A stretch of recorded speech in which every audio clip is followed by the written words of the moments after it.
النفس المطمئنة ارجعي إلى ربك راضية مرضية فادخلي في عبادي وادخلي جنتي صدق الله مولانا العظيم وقال رسول الله صلى الله تعالى عليه وسلم العلماء ورثة الأنبياء وقال رسول الله صلى الله تعالى عليه وسلم لغدوة أو روحة في سبيل الله خير من الدنيا وما فيها وقال رسول الله صلى الله تعالى عليه وسلم لوددت أن أقتل في سبيل الله ثم أحيا ثم أقتل ثم أحيا ثم أقتل ثم أحيا ثم أقتل أو كما قال النبي عليه الصلاة والسلام। আমাদের পরম শ্রদ্ধেয় শায়েখ উস্তাদ, এই দেশের বরং বর্তমান পৃথিবীর শ্রেষ্ঠতম আলেমে দ্বীন আল্লাহওয়ালা হুজুর আরিফ বিল্লাহ হযরত মাওলানা শাহ আব্দুল মতিন বিন হুসাইন সাহেব দামাত বারাকাতুহুম, আল্লাহ পাক হযরতওয়ালার হায়াতে সুস্থতার সাথে আফিয়তের সাথে অনেক বেশি বরকত দান করেন। হযরত রাসূল করিম সাল্লাল্লাহু আলাইহি ওয়াসাল্লাম ইরশাদ করেন, কিয়ামতের পূর্বে পৃথিবী থেকে এলেম উঠায়া নেওয়া হবে। আবার তিনি বলেন, এমনটি নয় যে এলেম উঠায়া নিবে মানে এই পৃথিবীতে কোনো এলেম থাকবে না, এভাবে আল্লাহ পাক এলেম উঠাবেন না যে কোরআনের জায়গায় কোরআন থাকবে না, হাদিস থাকবে না, বিকৃত হবে, নাউজুবিল্লাহ, এমনভাবে আল্লাহ পাক উঠাবেন না। ইন্নামা ইউকবাজুল ইলমু বিকবজিল উলামা, এই পৃথিবীর থেকে এলেমের ধারক বাহক, কোরআন হাদিসের মহাজ্ঞানী মহামনীষী আল্লাহওয়ালা যারা কামিলিন, আল্লাহ পাক এই পৃথিবীর থেকে তাদেরকে উঠায় নেবেন। এমন অবস্থায় কি হবে সেটাও হাদিস শরীফে নবীজি ইরশাদ করেন, মেশকাত শরীফের হাদিস, যে অযোগ্য এবং কোন রকম এলেম কালাম পারে এইরকম লোকদেরকে মানুষ বানাবে নিজেদের লিডার। ইত্তাখাযুর রুউসান জুহালা, যারা এলেম সম্পর্কে যথাযথ জ্ঞানের অধিকারী না, তারা হবে উম্মতের রাহবার, উম্মতের কান্ডারি। মানুষ ফতোয়া মাসআলা মাসাইল জিজ্ঞেস করবে আর তারা দেধার সে বলতে থাকবে আর লোকদেরকে দলে দলে গুমরাহ করতে থাকবে। সেই অবস্থা থেকে আল্লাহ পাক আমাদেরকে, আমাদের দেশবাসী, বিশ্বের উম্মতে মুসলিমাকে হেফাজত ফরমান।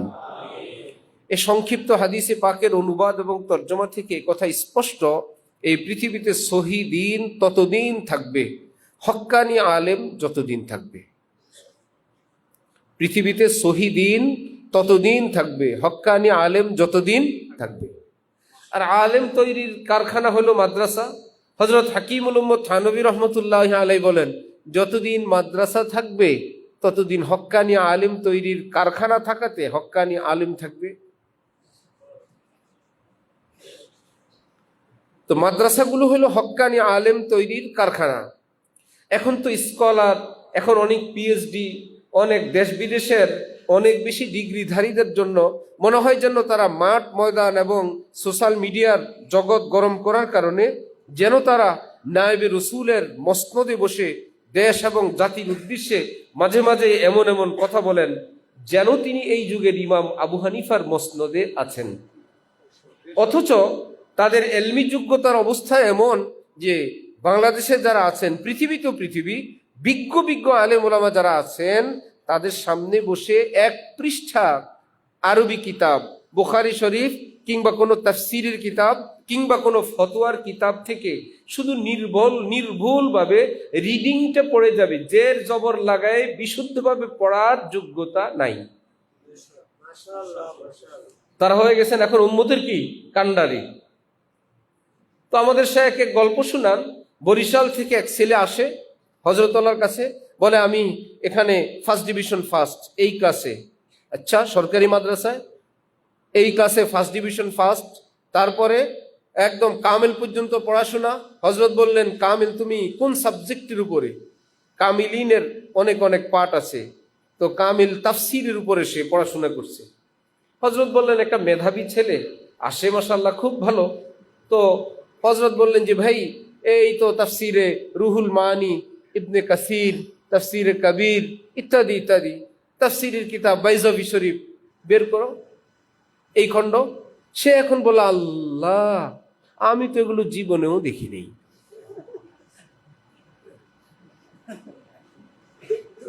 বলো কি, এগুলোই তো তাফসিরের কিতাব। তুমি না বললা এই তাফসির অধ্যায় নিয়ে, তাফসির সাবজেক্ট নিয়ে তুমি কামেল পাস। হুজুর আমরা তো গাইড পড়ে পাস, আমি তো দেখি নাই, আমার মনে হয় আমার হুজুর দেখে নেই।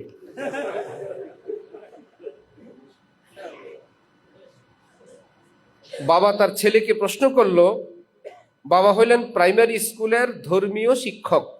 প্রশ্ন করলেন, ছেলে তুমি কত বড় আলেম হতে চাও? বলল, বাবা আপনার মতো। বাবা হলেন কি? প্রাইমারি স্কুলের ধর্মীয় শিক্ষক। আমরা ছোটবেলায় দেখছি, মুরব্বীরা বেশি দেখছেন, অন্যরা একটু টাইট পায়জামা পরতো। যিনি ধর্মীয় শিক্ষক থাকতেন উনি অনেক ঢোলা একটা সাদা পায়জামা এবং একটা পাঞ্জাবি পরতো, উনি আলেম। ঢিলা ঢালা একটা সাদা পায়জামা একটা পাঞ্জাবি পরে যেতেন, যেহেতু উনি ধর্মীয় শিক্ষক এই জন্য। এই শিক্ষক তার ছেলেকে বলল, তুমি কত বড় আলেম হতে চাও, টার্গেট কি? বলল, টার্গেট তুমি। অনেক জোরে এক থাপ্পড় লাগাইছেন। শয়তান, আমি যখন পড়াশোনা করি আমার টার্গেট ছিল হযরত আলী রাদিয়াল্লাহু তাআলা আনহুর মতন আলেম হওয়ার। ওই টার্গেটে আমি পড়াশোনা করার পর আমার প্রাপ্তি হলো আমি প্রাইমারির একজন ধর্মীয় শিক্ষক। তোমার টার্গেট আমি, তুমি কি হইবা? এত বড় টার্গেট নিয়ে পড়াশোনার পর আমার পাওয়া এই খুজবিল মাউত হাত্তা ইয়ারজা বিল হুমা, যে ভাই বড় কিছু চাইলে সেখান থেকে যতটুকুন পাওয়া যায়, যে চাই ছোট সে পাবে কি? যাদের তাফসিরের ইতিহাস হলো এমন যে অরিজিনাল আরবি কিতাব যেখানে তাফসির লেখা, সেই কিতাবটা জীবনে দেখেও নাই, এবং সে অকপটে বলছে আমার তো ধারণা আমার শিক্ষকও দেখে নাই, সেখান থেকে পড়াশোনা করে স্কলার হয়ে যায়, পিএইচডি ওয়ালা হয়ে যায়, তারাই আবার দেশ জাতির কর্ণধার হওয়ার ভান করে। আমার ভাই, এটাই হলো নবীজি বলছেন, আলেম ওলামাদেরকে ভুলে গিয়ে যখন মানুষ এদেরকে বানাবে জীবনের কর্ণধার। এক হাদিসে নবীজি ইরশাদ করেন, লা ইয়াজালুন নাসু বিখাইরিন, কিয়ামত পর্যন্ত আমার উম্মত হকের উপর থাকবে, মা আখাযুল ইলমা আন আকাবিরিহিম, যতদিন পর্যন্ত উম্মতের যারা এলমের জগতে শ্রেষ্ঠ মহামনীষী আলেম, এলমের গভীর পর্যন্ত তাফাক্কু ফিদ্দীন, দ্বীনের গভীর জ্ঞান এর অধিকারী ওলামা, সঙ্গে তারা তাকওয়াওয়ালা আল্লাহওয়ালা, এদের থেকে যখন এলেম গ্রহণ করবে, নবীজি ইরশাদ করেন কিয়ামত পর্যন্ত আমার উম্মত ওই পথে থাকবে যেই পথে আমি আছি। একটা মিছিল যত বড়ই হোক, মিছিলের সামনে সারিতে সিনিয়র লিডার, মেজো লিডাররা মধ্যখানে, শেষে কিছু কর্মী একদম শেষে। ভাই লাইন যদি ঠিক থাকে, মিছিল যেখানে যাবে আমিও সেখানে। একটা এয়ারলাইন্সের যত স্পেশাল ব্যবস্থা থাকুক, ভিআইপি, কেউ লাউঞ্জে কিছু সময় একদম বিজনেস ক্লাসের সিট, কোথাও তার সিরিয়াল নাই, এখানে হুইল চেয়ার, এখানে খাওয়া দাওয়া। আরেক বেচারা একদম ইকোনমির মধ্যেও আবার কিছু ABCDর মধ্যে কিছু ক্লাস আছে, একদম শেষ ক্লাসের একটা সিট করে বাথরুমের সামনে পড়ছে তার সিট কাছাকাছি, বেচারা বিরক্ত। সেই ভিআইপি এবং বিজনেস ক্লাসের প্যাসেঞ্জার যেই দেশের যে এয়ারপোর্টে যাবে, নিম্নমানের টিকিটওয়ালা সেই প্যাসেঞ্জারটা কি ভিন্ন দেশে যাবে না একই দেশে যাবে? একই দেশে যাবে। ঠিক হক্কানি আলেম আল্লাহওয়ালাদের সঙ্গে থাকার পর, হক্কানি সেরকম যদি কেউ হইতে নাও পারে, এলমে আমলে ভুল বিচ্যুতির কারণে, কিন্তু রাস্তা সেটা, তরিক সেটা, নিজের একদম অনুসরণীয় আলেম ওলামা হক্কানি, কোরআনে পাক হাদিসে পাকের শিক্ষা এটাই। হাদিসে কুদসিতে আল্লাহ পাক বলেন, হুমুল কওম লা ইয়াশকা বিহিম জালিসুহুম, আমার নবীর পদাঙ্ক অনুসরণকারী হক্কানি আলেম আল্লাহওয়ালারা এমন মানুষ, তাদের পিছনে পিছনে সঙ্গে সঙ্গে যারা থাকবে, অযোগ্য হওয়া সত্ত্বেও আমি আল্লাহ সকলকে জান্নাত দান করব। আছে তো তারা সহি পথে। তো আমার পীর ও মুর্শেদ হযরত আলা দামাত বারাকাতুহুম যে গত 2 দিন আগে ফেনী আলিয়া মাদ্রাসার সঙ্গে বিশাল মসজিদ, যে সেই মসজিদে বয়ান করতেছিলেন আর বলছিলেন যে উম্মতের ধ্বংসের বর্তমান যুগে কারণ 2টি। নাম্বার 1, হক্কানি আলেম ওলামা, যোগ্য যোগ্য আলেম ওলামাদের থেকে দ্বীনি মাসআলা মাসাইল আকীদা বিষয়ক বিষয়গুলো হাসিল না করা। ভাই আমি একটা দ্বীনের বিষয় নিব, যেই বাজারে ভেজাল মাল অনেক, সেখানে সেখান থেকে তো মাল নেওয়া যাবে না। ভাই নির্ভরযোগ্য কোনো একটা ভালো জায়গা থেকে নেওয়া দরকার। এক, যে এখানে এখন এলেমের জগৎ, রাসূল সাল্লাল্লাহু আলাইহি ওয়াসাল্লাম ১৫০০ বছর আগে চলে গেছেন, তারপরে শাখা প্রশাখা হইতে খারিজি হইছে, রাফিজি হইছে, কাদরিয়া হইছে, মুরজিয়া হইছে, শিয়া বহু ভাগ হইছে, বেদাতি হইছে, হাজার রকমের ফিতনা ফাসাদ এতটা হইছে, মুসলমান সমাজের মধ্যে পর্যন্ত এমন লোক তৈরি হইছে নিজের ভক্তবিন্দুকে তালিম করে অনেক দলিল প্রমাণ সহ বুঝায়, মক্কা শরীফ মদিনা শরীফ গেলে খবরদার ইমামের পিছনে আবার নামাজ পড়ে না, ওই ইমামদের কিন্তু ইমান ঠিক নাই, তাদের নামাজ কিন্তু হয় না। ইখতিলাফের তো মাত্রা ছিল এই পৃথিবীতে, খুব দলিল প্রমাণ সহ। তাদের আকীদা সহি না, তাদের নামাজ হয় না। সুতরাং যার নামাজ হয় না, বেউজু ইমামের পিছনে বাউজু মুসল্লির ইক্তেদা জায়েজ নাই। যে ইমামের নামাজ হয় না, মুক্তাদিরও নামাজ হয় না। যেহেতু সেই দেশের ইমামরা আমাদের বেদাতি আকীদা লালন করে না, শিরকি আকীদা লালন করে না, তাদের দৃষ্টিতে আমাদের সহি আকীদা লালন করে না, সুতরাং তাদের আকীদা না থাকার কারণে ইমান নাই, বেঈমানের পিছনে নামাজ। তাহলে এইরকম একটা জগতে তারাও তো যুক্তি তর্ক দিয়েই বুঝায়। কাদিয়ানীরা যখন কোরআন হাদিস এবং বহু কিছু ব্যাখ্যা বিশ্লেষণ করে বুঝায়, যারা আমাদেরকে কাফের বলে, তারা বুঝে না আমরা তো নবীকে নবী মানি, আর আখিরি নবীকে আখিরি নবী মানি, একই কালিমা পড়ি। হাদিস শরীফে তো কত কিছু আছে, সূরা ফাতিহায় তো আছে মালিক ইয়াউমিদ্দিন, কিয়ামত দিবসের মালিক আল্লাহ, বিচার দিবসের মালিক আল্লাহ। বিচার তো হবে কিয়ামতে, মুসলমানরা যেই কোরআন পড়ে সেই কোরআনই আছে, বিচার হবে কিয়ামতে। সুতরাং কে মুসলিম কে মুসলিম না, কার আমল কবুল হলো না, আলেম ওলামারা এটা বলার অধিকার রাখে না। কোরআনী শিক্ষা ওয়াজকার আলেম ওলামাদের না কাদিয়ানির? কনফারেন্স করে ইংরেজি শিক্ষিত মানুষদেরকে, বড় বড় ডিগ্রিধারীদেরকে বলছে মালিক ইয়াউমিদ্দিন সবাই জানে, অর্থাৎ বিচার দিবসের মালিক। বিচার হবে কিয়ামতে। তারা বিচার করার কে? অমুকের আমল হয় নাই, আমাদের ইমানটা হয় নাই, আমাদের নামাজ হচ্ছে না, এটা বলার কে? কোরআন দিয়ে বলছে না? আপনি যদি হক্কানি আলেমের ছায়া, পৃষ্ঠপোষকতা, তার তালিম তরবিয়ত আপনার জানা না থাকে, কয়েকবার শুনলেই তো আপনার মাথা অর্ধেক নষ্ট হয়ে যাবে। ভাই একজন লোক ওয়াশরুম থেকে বের হলো, সে পেশাব করে আসছে, ভুল এসে মসজিদে এসে নামাজ আদায় করছে। এখন বলেন তো আপনি, আমি, কোন আলেম ওলামা কিংবা সাধারণ একজন মুসলমান যদি বলল আপনার নামাজ হয় নাই, একথা কি বলা যাবে না?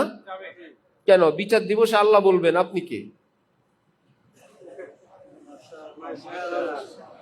কিয়ামতের দিন আল্লাহ বলবেন এই লোকের নামাজ হইল কি হইল না, আপনি বলছেন আপনার নামাজ হয় নাই। কি ব্যাপার? বলবে যে ব্যাপার হলো এটা আমি আমার পক্ষ থেকে বলি নাই, যে আল্লাহ কিয়ামত দিবসের বিচারপতি, সে আল্লাহর কোরআনে, সে আল্লাহর নবীর হাদিসে আছে উযুবিহীন নামাজ হয় না। যদিও বলছি আমি, কথাটা আমার না, কথাটা মালিক ইয়াউমিদ্দিনের, যিনি বিচার দিবসের মালিক, তার কথা থেকেই আমি আজকে বলছি। সুতরাং বিচার দিবসের মালিক যদি বিচার কিয়ামতি হয়, তাহলে আইন আদালত কিসের?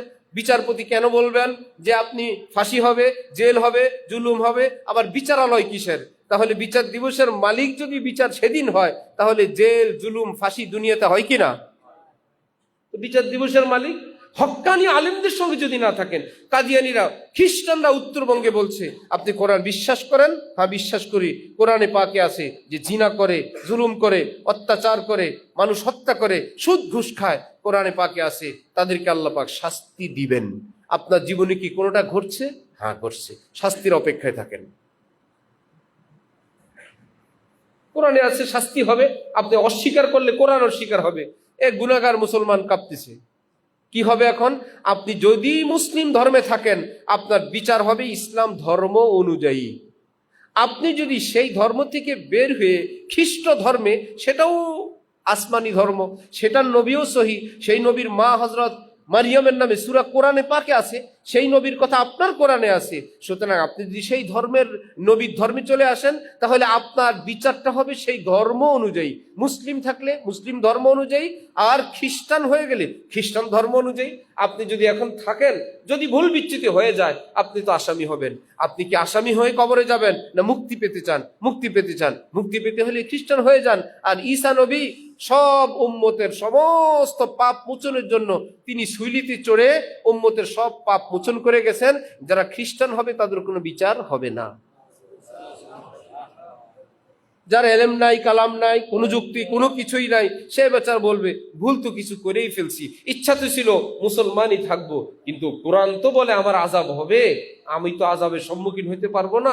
ধর্ম তো সবই সঠিক, এর মধ্যে ইনজিল শরীফ এবং আসমানি কিতাব হযরত ঈসা মারিয়াম নিয়ে যা বলার সব বলার পর সঙ্গে চাকরিও আছে, সুযোগ সুবিধাও আছে, কিছু ভাতাও আছে, আঞ্চলিক কিছু সুবিধা আছে, ইন্টারন্যাশনাল কিছু ভয় ভীতি আছে। আপনি আমাদের সঙ্গে থাকবেন, আমেরিকা আপনার ফেভারে, ইউরোপ আপনার ফেভারে, সারা পৃথিবী আপনি ভ্রমণ করবেন। আপনার পাসপোর্টে যখন লেখা থাকবে ধর্ম কি খ্রিস্টান, পৃথিবীতে আপনি উন্মুক্ত। মুসলিম হলে তো আপনি এই ফ্যাসিলিটি পাবেন না। সেই ঈমান বলা আস্তে খ্রিস্টান হয়ে যাচ্ছে। সেই এলাকায় যখন হক্কানি আলেম ওলামা আল্লাহ ওয়ালারা যাচ্ছেন, আহা, আল্লাহ পাক তো বলছেন এগুলো শাস্তিযোগ্য অপরাধ, ইল্লা মান তাবা। হাজার ভুল বিচ্যুতি এগুলো করার পরে এই কোরআনেই আল্লাহ বলছেন কেউ যদি তওবা করে আমি আল্লাহ শুধু তাকে মাফ করবই না, একটু পরে ফাউলাইকা ইউবাদদিলুল্লাহু সাইয়্যাতিহিম হাসানাত, তার অতীতের ভুল পরিমাণ যা ছিল সেই ভুলগুলোকে আমি নেকি দ্বারা পুরস্কার দান করে দিব। চোখের পানি ফেলতেছে আর বলতেছে আমাদেরকে তো এই পরের কথা কেউ বলে নাই, তারা তো বলে নাই, তাহলে আমরা আবার মুসলমান হব। আমরা তো, আমার বাবা মুসলমান ছিলেন, আমি তো মুসলমান হয়ে বাঁচতে চাই। তো বলেন আপনারা, হক্কানি আলেম ওলামার প্রয়োজন অল্প না অনেক? যদি আলেম ওলামা না থাকে, আমরা যদি ওই রজ্জু, ওই রশি কঠিনভাবে শক্তভাবে ধরে না থাকি, বিচ্ছিন্ন হয়ে যায়, স্বাধীন, আমার পরে আমার সন্তানরা আরো স্বাধীন, সর্বোচ্চ সোশ্যাল মিডিয়া, সর্বোচ্চ বাজারের কুড়ানো বই, সেটা কি খ্রিস্টানের বই, না কাদিয়ানির বই, না বেদাতির বই, না খারিজির বই, না শিয়ার বই, সবই তো কোরআন হাদিস। আমার ভাই, আমার শায়েখ হযরত ওয়ালা দামাত বারাকাতুহুম বলেন, উম্মতের গোমরাহ হওয়ার, পথভ্রষ্ট হওয়ার একটা মূল কারণ হক্কানি আলেমদের থেকে মাসআলা মাসাইল এবং আকীদা গ্রহণ না করা। তার পিছনে আরেক কারণ আলেমদেরকে উম্মতের সামনে স্পষ্ট না হওয়া। আমাদের যুগের শ্রেষ্ঠ শ্রেষ্ঠ আলেম কে? রাষ্ট্র তাদেরকে আন্তর্জাতিক ষড়যন্ত্রের অধীনে কোনো না কোনো ভাবে উম্মতের সামনে এই কথা কখনোই ক্লিয়ার করে নাই। এই 10 জন, এই 20 জন আলেম রাষ্ট্রীয় সম্মানে তারা এখন এই রাষ্ট্রীয় অতিথি, আজকে রাষ্ট্রীয়ভাবে গ্র্যান্ড মুফতি, রাষ্ট্র তাদেরকে বিশেষ সম্মান দিচ্ছে, সংসদে তাদেরকে বিশেষ আসন দিচ্ছে, কারণ তারা দেশ সেরা আলেম। এই অবস্থানে আলেমদেরকে নেয় নাই, যার জন্য উম্মত চলে গেছে মাজারে, উম্মত চলে গেছে শিরকে, উম্মত চলে গেছে কাদিয়ানিতে, উম্মত চলে গেছে খ্রিস্টানদের হাতে। কিন্তু সারা জাহাঁ খেলাফ হো পরওয়া না চাহিয়ে, মধ্যে নজর তো মর্জিয়ে জানা না চাহিয়ে। হাকিমুল উম্মত থানবী বলেন, দেশ রক্ষার জন্য যেরকম এক একটা আর্মি ক্যাম্প, একটা সেনানিবাস, ক্যান্টনমেন্ট, সেখানে সৈন্যরা সদা প্রস্তুত, যখন তখন দেশ রক্ষার জন্য তারা জীবন দিতে প্রস্তুত। এক একটা কওমি মাদ্রাসা, একটা দ্বীনি মাদ্রাসা হইল দ্বীন ইসলাম রক্ষার ক্যান্টনমেন্ট।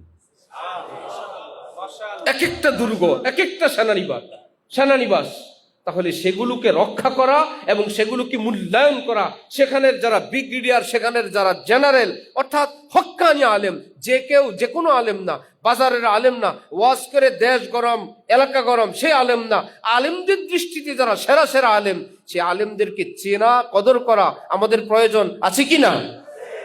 খুবই প্রয়োজন। নিজে চিনি, আলেম বই কিনতে পারতেছে না, মাদ্রাসার জন্য তথ্য সংগ্রহের কিতাব সংগ্রহ করতে পারতেছেন না, দেশ বিদেশ থেকে দরকার অনেক তথ্য, এরকম যোগ্য তালেবে আলেম আছে, সে কোনো মাদ্রাসায় পড়াইতে গেলে সে তার পড়াবে, 10-20 হাজার টাকা মাসিক ভাতা পাবে, সে কি করবে? অথচ ওই আলেমটাকেই দরকার একটা ফেকা বোর্ড, একটা রিসার্চ সেন্টারের জন্য রেখে দেওয়া, তোমার 20-30-25 হাজার টাকা ভাতা, যেটা তুমি কোনো মাদ্রাসায় পড়ে উপার্জন করবা, সেটা আমরা দিব এই রিসার্চ সেন্টার থেকে। তুমি কোরআনে পাকের উপর রিসার্চ করো, হাদিস নিয়ে কাজ করো। ঠিক ইমামে আজম আবু হানিফা রহমতুল্লাহি আলাইহি সেই যুগের পৃথিবী বিখ্যাত 40 জন আলেমকে বললেন, আপনারা আমার এই ফেকা বোর্ডের সদস্য, আমার এই দ্বীনি কাজে আপনারা খেদমত করবেন, আপনাদের ঘর বাড়ি, চিকিৎসা, খাওয়া দাওয়া সব কিছুর খরচ আমি আবু হানিফা একা বহন করব। আজকে মুসলমানরা মনে করে কালেকশন হবে, মাহফিল হবে, মাদ্রাসার ঘর নির্মাণ হবে, মসজিদের ছাদ দিবে, অজুখানা হবে, বোর্ডিং এর চাল লাগবে। এই দানই তো আমাদের জন্য বিশাল। এরপরে আর দান করব কোথায়? এরপরে আমরা একদম নিজেরা গিয়ে বলবো আমি এটা করেন, এটা কোরআনে পাকের, এটা একটা অনুবাদ সেন্টার করেন, এখানে কিছু আলেম তৈরি করেন, কিছু আলেম এমন দেন সারা দেশে বয়ান করবে, যিনি এক পয়সাও গ্রহণ করবেন না, তার ফ্যামিলি চলার খরচ আমি দিব, কিন্তু তিনি যাবেন খালিস দ্বীনি কথা বলার জন্য। আমার শাইখ জামিয়া হাকিমুল উম্মত যখন করে, তার আগের থেকেই বললেন, আমার ভাইয়েরা, আমাদের শিক্ষকরা ওয়াজে ঘুরবে না, কিন্তু ওয়াজ করার জন্য আমরা একটা টিম রাখবো, যারা সারা দেশ থেকে একটা পয়সাও গ্রহণ করবে না, সব খরচ আমরা দিব। তারা শুধু মুসলমানের কাছে সহি দ্বীন, সহি আকীদা, সহি মাসআলা বয়ান করবে। এরকম জিনিসের প্রয়োজন আছে না? সেটা কবে, কোথায় হবে? মুসলমান হাজার উপার্জন, হাজার কামাই, সব নিজের জন্য, সব ছেলের জন্য, ছেলেরটা হয়ে যাওয়ার পর নাতির জন্য, তারপরে কি জন্য সেও জানে না। কুকুর নাকি প্রচুর মুর্দা লাশ খাওয়ার পর পেট যখন ভরে যায় এতটা খায়, আরো খায়, তারপরে আরো খায়। এত বড় একটা গরু আর আমি একটা কুকুর কি খেতে পারি? একটা গরু কি একটা দুইটা কুকুরে খেতে পারে? এখন এত খায়, আর খাওয়ার পর পেটও ভরে গেছে, কোন রকম আর জায়গাও নাই, কিন্তু লোভও ছাড়তে পারে না। শেষে ওই মরা গরুর চতুর্দিকে ঘুরতে থাকে। কি ব্যাপার, এতটা ঘুরে কেন? খোঁজ নিয়ে জানা গেছে যেখান থেকে আসছিল বাড়ির ঠিকানা ভুলে গেছে।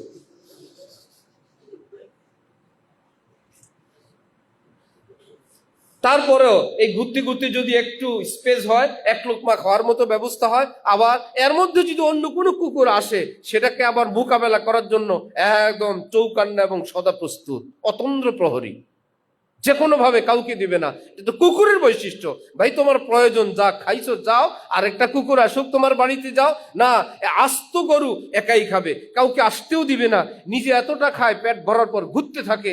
আমাদের দুনিয়া উপার্জনের ধরন যদি এরকম হয়, আর কত প্রয়োজন। আলহামদুলিল্লাহ, আমার জগৎ যাবে, আল্লাহ পাক দিলে আমার সন্তানের জন্য যাবে, যথেষ্ট। নাতিপুতির জন্যও করে যাওয়া, নাতির পরে খন্তির জন্য করে যাওয়া, চাষাবাদের পর আরো কতগুলো জমি কিনে যাওয়া। কেন কিনে রাখলাম? কোনোদিন যদি কাজে আসে। দেশের পর বিদেশে, দেশের সম্পদ বিদেশে পাচার করা, 1 টাকা জিনিস কেল 1000 টাকা, লক্ষ টাকা ভাউচার করা। দুনিয়ার কুকুর যখন হয়ে যায়, তখন নিজের ঠিকানা ভুলে যায়। আসছিলাম জান্নাত থেকে, আবার তো আমাকে জান্নাতে যাওয়া লাগবে। ঠিকানাই ভুলে গেছে। একটাই জীবনের টার্গেট, উপার্জন করো, কামাও, সেটা হালাল হোক কিংবা হারাম হোক, নিজের হোক কিংবা পরের হোক, যে কোনো ভাবে আমার টাকা দরকার, যে কোনো ভাবে আমার উপার্জন করা দরকার। আল্লাহ পাক যে সমস্ত মুসলমানদেরকে ধন দৌলত দিলেন, আল্লাহ পাক তাদেরকে সহি জায়গায়, সহি ভাবে, সহি মানুষের মাধ্যমে দ্বীনের এই সমস্ত খেদমত করারও তৌফিক দান করেন। ইউরোপে বহু দেশে সরকারিভাবে তাদের বেতন থেকে 10% কেটে নেওয়া হয় ধর্ম প্রচারের জন্য। সে বেতন নিজের হাতেই পায় না, ব্যবসা বাণিজ্যের মতন ট্যাক্স এবং সরকারি ভাতা, সরকারি বা বেসরকারি ভাবে তার এত %। যার জন্যই তো আমাদের দেশে এনজিওরা আসে। এত টাকা পায় কোত্থেকে? এত টাকাটা আসে কোত্থেকে? ভাই বিদেশ থেকে আসতেছে, তাদের বিপুল অর্থ সেখানে জমা। তুমি খেদমত করো, তুমি সেবা করো, আমাদের ধর্ম প্রচার করো। তার থাকতে সব অসুবিধা নাই, তার গাড়ির সমস্যা নাই, তার সিকিউরিটির অসুবিধা নাই। সে প্রচার করতেছে ইহুদি ধর্ম, খ্রিস্টান ধর্ম, নাস্তিক্যবাদ, হাজার গলত আকীদা, পুরো পৃথিবীর আল কুফরু মিল্লাতুন ওয়াহিদা। নবী বলেন, শোনো মুসলমানরা, যাকেই দেখো, হিন্দু দেখো, ইহুদি দেখো, খ্রিস্টান দেখো, ধর্মের বিবেচনায় মনে রাখবা, ইসলাম ব্যতীত অন্য সকল ধর্ম এরা তোমার বিরুদ্ধে এক। যে যেদিক থেকে পারে একটা ঘর ধ্বংস করতে হবে, সবাই মিলে এক পাশে হামলা করা জরুরি না। কেউ নিচে দিয়ে মাটি খনন করো, কেউ একটা পিলার কাটো, কেউ ছাদ ফুটা করো, কেউ অন্য দিক থেকে আক্রমণের চেষ্টা করো। রেজাল্ট একটাই, এই ঘরটাকে ভেনিশ করে দাও, ধ্বংস করো। আল্লাহর কসম, সারা পৃথিবীর কাফের মুশরিকরা ইসলাম এবং ইসলাম ওয়ালাদেরকে ধ্বংস করার জন্য চতুর্দিক থেকে এলমে, আমলে, আকীদায়, অর্থনীতিতে, সমাজে, রাজনীতিতে ধ্বংস করার জন্য তারা খুব লক্ষ্য করে। এটা ইসলাম বিরোধী, তার জন্যই সাপোর্ট। এটা কাদিয়ানি, তার জন্যই সাপোর্ট। এটা হক্কানি আলেমদের বিরুদ্ধে, এর জন্যই সাপোর্ট। এটা মাজার এবং শিরকের পক্ষে, তার জন্যই সাপোর্ট। কারণ রেজাল্ট হলো এটা ইসলামের বিরুদ্ধে। আমার ভাইয়েরা, এখনো কি আমাদের সজাগ সচেতন হওয়ার সময় আসে নাই? যে আমার যে কোনো কিছুর বিনিময় আলেমদের সঙ্গে, হক্কানি আলেম এবং আল্লাহ ওয়ালাদের সঙ্গে থাকবো। তাদের যেটা সিদ্ধান্ত আমারও সেটা সিদ্ধান্ত। ইমামে আজমের সিদ্ধান্ত যা, আমার সিদ্ধান্ত তা। শাহ ওলিউল্লাহ দেহলভির সিদ্ধান্ত যা, আমার সিদ্ধান্ত তা। এই ভারত উপমহাদেশের শ্রেষ্ঠ আলেম হাকিমুল উম্মত আশরাফ আলী থানভী, যিনি 2000-এর মতো কিতাব লিখে গেছেন, আল্লামা আহমদ শফি সাহেব রহমতুল্লাহ আলাই, যার ব্যাপারে বলতেন, আলেমরা হযরত থানভীর কিতাব পড়ো, হযরত থানভীর কিতাব যদি না পড়ো আলেম হওয়ার পরেও নাবালেগ থাকবা। আলেম হওয়ার পরেও কিচ্ছুই আগামাথা পাবা না, থাকবা না বালেগ। হইছো একজন মৌলবী, হইছো খতিব সাহেব, ওয়াজের শেষে যদি তাকে জিজ্ঞেস করা হুজুর কি বললেন, বলে যা বললাম তো বললাম। নিজেও জানে না কি বলছে, কিছু অনুবাদ, কিছু কোরআন, কিছু হাদিস, হঠাৎ কাউকে নাস্তিক ফতোয়া দিল, আর এলাকার মুসল্লিদের গায়ে গিয়ে পড়তেছে কোনোটার দ্বারা কেউ আঘাত পাইতেছে। হ্যাঁ, সে যে কি বলতে চায় যে সব মিলে কি, সদরঘাট একবার আমাদের মসজিদ, হুজুরের ওয়াজের খোলাসা হলো আমার জাহান্নামে যাওয়া কনফার্ম। আর আপনার বয়ান, আপনাদের মতন বয়ান শুনলে এটা বোঝা যায় যে মুক্তির একটা রাস্তা আছেই আছে। আল্লাহ পাক আমাদেরকে ওই আলেমদেরকে চিনার, কদর করার তৌফিক দান করেন। আমাদের এখানে ইনশাআল্লাহ আমাদের প্ল্যান হলো যে মুসলমান, সর্বস্তরের মুসলমানের জন্য দিন শিক্ষার একটা কেন্দ্র। শুধু ছাত্ররা না, অবসরপ্রাপ্তরা, বয়স্করা এবং ব্যস্ত মানুষরা, চাকরিজীবীরা ডেলি 1 ঘন্টা, আধা ঘন্টার জন্য আসবে, আমি এইটুকুন চাই। 24 ঘন্টার মধ্যে ভাই আমি এইটুকুন শিখবো। অথবা মাসে 10 দিন, 3 দিন। এমন মানুষ আছে যারা এক নাগারে কোথাও যেতে হিম্মত পায় না, অথবা অন্যান্য সমস্যার কারণে, যে কোনো কারণে জীবনের একটা অংশ চলে গেল ভুলে ভুলে, তারপরে চাকরিতে, তারপরে আয় রোজগার, রাজনীতিতে, তারপরে পরিবার নীতিতে, এখন আসছে পিনে কো তো বেহিসাব পিলি আব হ্যায় রোজি হিসাব কা ধড়কা। এখন তো জীবনের শেষ প্রান্তে, এখন তো মৃত্যুর প্রহর গুনছি, আমি তো নামাজ পারি না, আমি তো আত্তাহিয়াতও পারি না, আল্লাহ রসুল এর সহি আকীদাগুলো আমার নাই। এইরকম একটা ব্যথা লালন করে কোটি কোটি মুসলমান, কিন্তু কোথায় যাবে, কার কাছে বলবে এই বয়সে, সেই ঠিকানা তার নাই। এবং তার সিকিউরিটি এবং তার পছন্দ মতো পরিবেশে থেকে মান সম্মান ইজ্জত রেখে সসম্মানে দিন শিখার মতন কোনো পরিবেশ, কোনো মাদ্রাসা ওই দেশে নেই। আছে এক ব্যবস্থা, দাওয়াত তাবলীগে যাও, যে গেল তো শিখলো, যে গেল না সে বেচারা ওই পথটাও তো তার জন্য নাই। হযরত ওয়ালা দামাত বারাকাতুহুম বলেন, আমরা আমাদের হাকিমুল উম্মতে করব, আলহামদুলিল্লাহ আমাদের প্ল্যান প্রোগ্রামের মধ্যে আছে, আমরাও একটা ভবন কিংবা একটা ফ্লোর করব। সারা বছর যে কোনো ব্যক্তি এসে জেনারেল ভাবে হোক, স্পেশাল ভাবে হোক, স্পেশাল রুমের মধ্যে থেকে হোক, অনেক বড় বিজ্ঞ ভদ্র মানসম্মত কোনো উস্তাদের নিকট তিনি অল্প কিছু সময় পড়বেন। ভর্তি হওয়ার অর্থ 24 ঘন্টা না ভাই, আমি 2-3 ঘন্টা পড়তে পারবো, আমি বাকি টাইম ঘুমাই, নামাজ রোজা করে থাকবো, আমার একটু সূরা কেরাত শিখেন। 10 দিন যদি হক্কানি কোনো আলেমের অধীনে এইরকম একজন মুসলমান থাকে, তার অর্জনের সংখ্যা কি অল্প হবে না অনেক হবে? তো সেটা কে? আমরা কেবল লিল্লা বোর্ডিং আর এতিমখানা আর মাদ্রাসার ঘর আর মসজিদ ঘর, এইটুকুন পর্যন্ত আমাদের শেষ। বার্ষিক মাহফিল হবে, বোর্ডিং এর চাল লাগবে, আমাদের দান উদান হয়ে গেছে। আমার ভাইয়েরা, মনে হয় যেন আমরা আমাদের জীবনের গতি কি করা চাই, কি জন্য রোজগার করা চাই, রোজগারের টাকা দিয়ে কি করা চাই, জীবনটা কিভাবে পরিচালনা করা চাই, এক অন্ধকার এবং একটা অস্পষ্টতার মধ্যে ছেলেপেলেরা বালেগ হয়। বালেগ হওয়ার আগেই তার মাসালা জানা জরুরি, তারপরে যৌবন নামক এই তুফান আসবে, ছেলে হোক মেয়ে হোক, ওই সময় কি করা চাই, জীবনকে কিভাবে কোন আল্লাহ ওয়ালার সঙ্গে আল্লাহর প্রেম ভালোবাসা নিয়ে কাঁপতে কাঁপতে কাঁপতে কাঁপতে জীবনটা পার করে নিজের চরিত্র এবং সতীত্ব রক্ষা করে জীবনটাকে কাটানো চাই। কোনো শিক্ষা দীক্ষা নাই, কোনো আলোচনা নাই, সব ধ্বংস বরবাদ হয়ে এক সময় কাঁদতে থাকে। কেউ আমাকে কিছুই বলে নাই, কেউ আমাকে কিছুই জানায় নাই, কেউ আমাকে কোনো দিক নির্দেশনা দেয় নাই। আল্লাহ আমাদেরকে হক্কানি আলেমদের এই চিন্তাগুলোর মূল্যায়ন করার তৌফিক দান করেন। হযরত থানভীর নিকট এলাকার লোকেরা এক ছেলেকে নিয়ে আসছে, এক বিধবার পাগল। সবাই বলে, আরে কি মুশকিল, কোনোভাবেই ছোটে না। সবাইকে বের করে দিয়ে হযরত থানভী বলেন যে আমাকে বিশ্বাস করো। বিশ্বাস? আচ্ছা বলো তো বেটা, তুমি একটা জোয়ান ছেলে, এই বিধবার প্রেমে কেন পড়লা? এই বয়স্কা নারীর প্রেমে, তার সঙ্গে তোমার এরকম সম্পর্ক, প্রেমেই যদি পড়ো তো তোমার কম বয়সে একটা মেয়ের সাথেই প্রেমে পড়তা। এইটুকুন বলাতে সে চোখ বড় হয়ে গেছে। আল্লাহ, হুজুর তো প্রেম বুঝেন। ওটা ছিল একটা ভূমিকা, ওটা ছিল তার থেকে কথা বের করার একটা মেডিসিন। আসআদ কো ইশক মে হাসিল হ্যায় দস্তে গাহে, হযরত আসাদুল্লাহ খান রহমতুল্লাহ আলাই, হযরত থানবীর খলিফা, বললেন প্রেম ভালোবাসায় আমি পিএইচডি ডিগ্রি রাখি। असआद को इश्क में हासिल है दस्तगाहे, पहचानता है जालिम हर तर्ज की निगाहे। কারো চোখ দেখলে সেই চোখে কত ডিগ্রির ভালোবাসা আছে আমি মাপতে পারি। ভালোবাসাহীন দৃষ্টি এবং চোখ সেটা দেখলেও টের পাই, আর প্রচন্ড প্রেম এবং ভালোবাসা উপচে পড়া চোখ দেখলেও আমি বুঝি। কিন্তু হারাম পথে যাই না, আল্লাহ আমাদেরকে হালাল পথে রাখছেন। সুবহানাল্লাহ। বুঝলে কোনো ক্ষতি নাই। টাকা দিয়ে টাকা খাওয়া সুদ, এটা আমরা বুঝি না? টাকা লাগায়ে টাকা, অতিরিক্ত টাকা নেওয়া কি, এটার নাম কি? হারাম। এই কথা আমরা সবাই জানি কিনা? এতে কি সবাই সুদখোর হয়ে গেছে? জানলে কোনো আপত্তি নেই, না খাইলে হইল। ফাইল থেকে টাকা খাওয়া, ঘুষ, এটা আমাদের জানা আছে না? এই জানা থাকার কারণে কি সবাই কি ঘুষখোর হয়ে গেছে? কারো সম্পদ না বলে নেওয়া চুরি, এটা আমরা জানি না সবাই? এই জন্য কি চোর হয়ে গেছে? রোজার দিন দিনের বেলা কিছু খাওয়া অথবা পান করার কোনোটার করলে রোজা ভাঙবে, এটা যদি কেউ জানে রোজা ভেঙে গেছে। সুতরাং তিনি বলতেন সব বুঝি, প্রেম বুঝি, ভালোবাসা বুঝি, কিন্তু যাই না সেই পথে। হযরত থানবী বললেন, বেটা বলো তো এই বিধবার প্রেমে কিভাবে পড়লাম? সেই ছেলে দীর্ঘ নিঃশ্বাস ছেড়ে বলে, হুজুর আপনি আমার মনের কথাটা বুঝছেন, এবার আপনার কাছে আমি খুলে বলি। ধীরে ধীরে যে কোনো ভাবে আমি তো প্রেমে পড়েই গেছি, এখন তো আমার মন চায় না তার সাথে থাকি, কিন্তু একদিন আমি শপথ করে ফেলছি, কসম করছি এই সম্পর্ক আমাদের আজীবন থাকবে।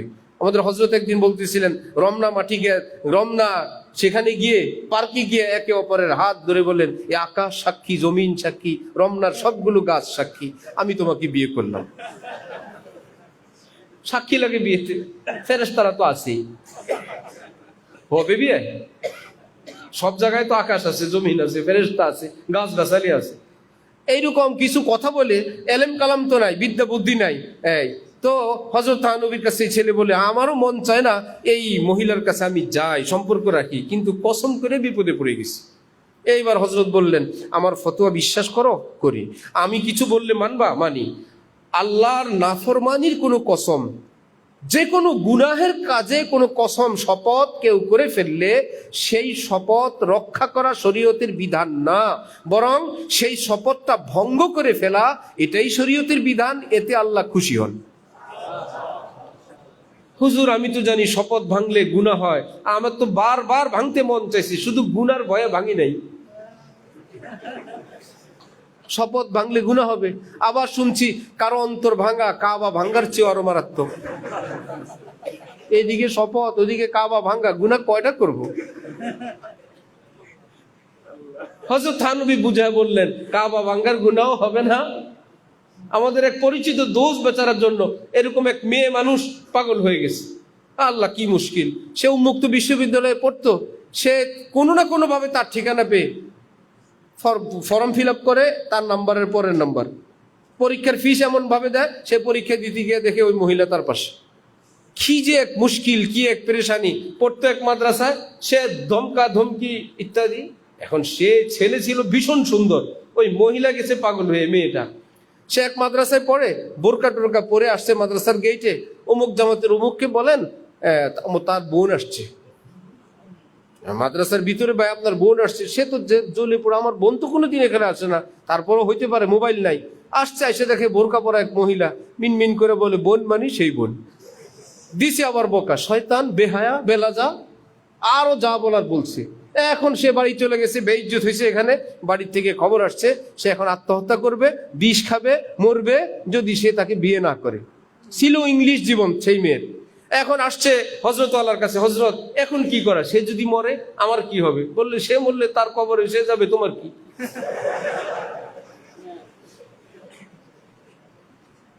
অনেকে এরকম মরার হুমকি দেয়, ভাই তুমি বললে আমার কি? ফাঁসি দিবে, তোমার ইচ্ছা। ফাঁসি দিয়ে মরবা না বিষ খেয়ে মরবা, এরকম হুমকি দিয়ে অনেককে ব্ল্যাকমেল করে, অনেককে আটকে ফেলে। কেউ কসমের জ্বালায় পড়ে, কেউ কাবা ভাঙ্গার মাসালায় পড়ে, কেউ শপথের মাসালায় পড়ে। হযরত থানবী রহমতুল্লাহ আলাইহি তারে বুঝাইলেন যে এইরকম শপথ ভাঙলেও কোনো সমস্যা নাই, আর বরং আল্লাহ খুশি হবেন। সেই ছেলে তো বলে, হুজুর ওয়াদা করলাম আর জীবনও যাব না।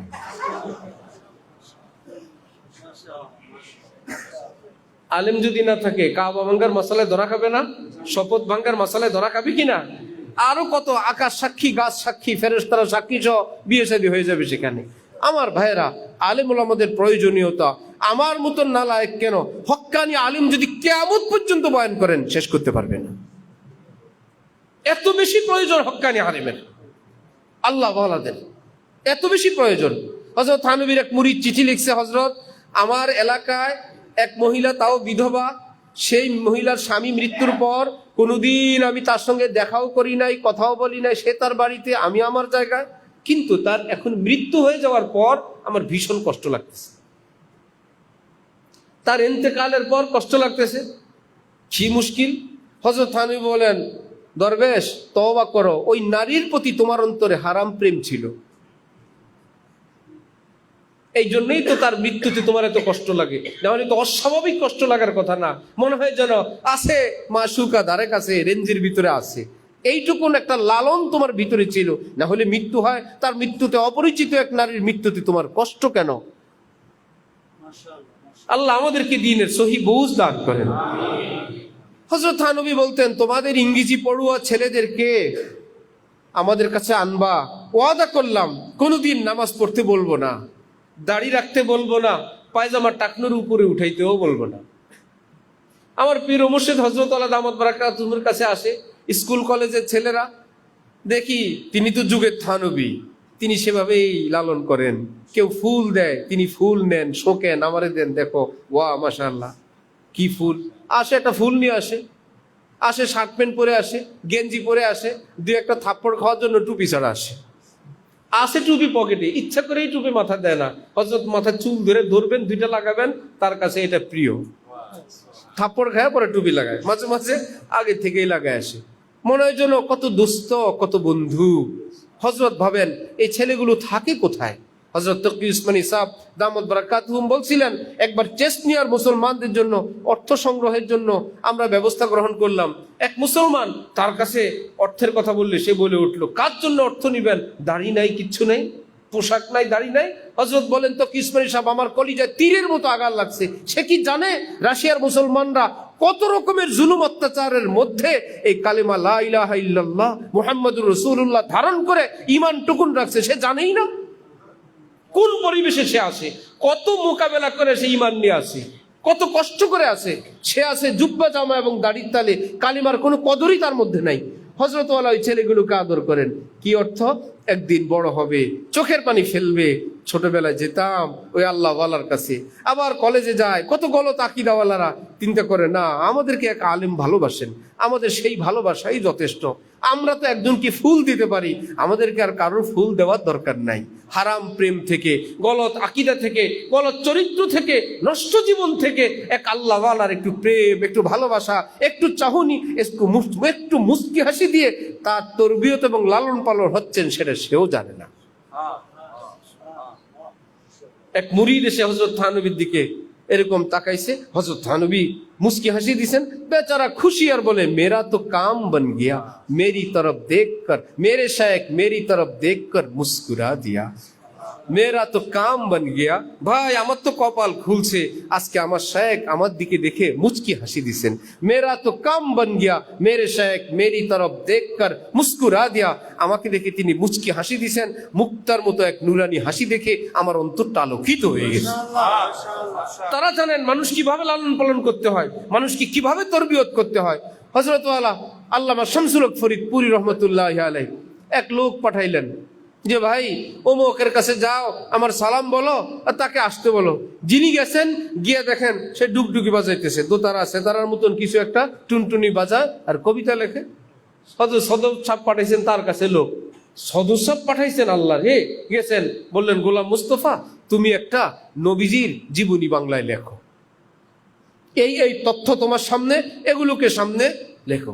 বিশ্ব নবী যেটা সেটাই বর্তমান বাংলায় কি বিশ্ব নবী আল্লাহ। হযরত শামসুল হক ফরিদপুরি তিনি তো হযরত থানবীর শিষ্য, এক আল্লাহ ওয়ালার ওইটুকুন নজর, ওইটুকুন দৃষ্টি ভঙ্গি এবং দোয়ার বরকতে সেই বেচারা ওই উসিলা হইল, তোকেও আনবো, তোরে দিয়া কাজও করাইবো এবং তোকেও আল্লাহর দিনের দিকে নিয়ে আসবো। শেষ জীবন কি সুন্নতি দাড়ি, কি নুরানি চেহারা, কি নুরানি জীবন।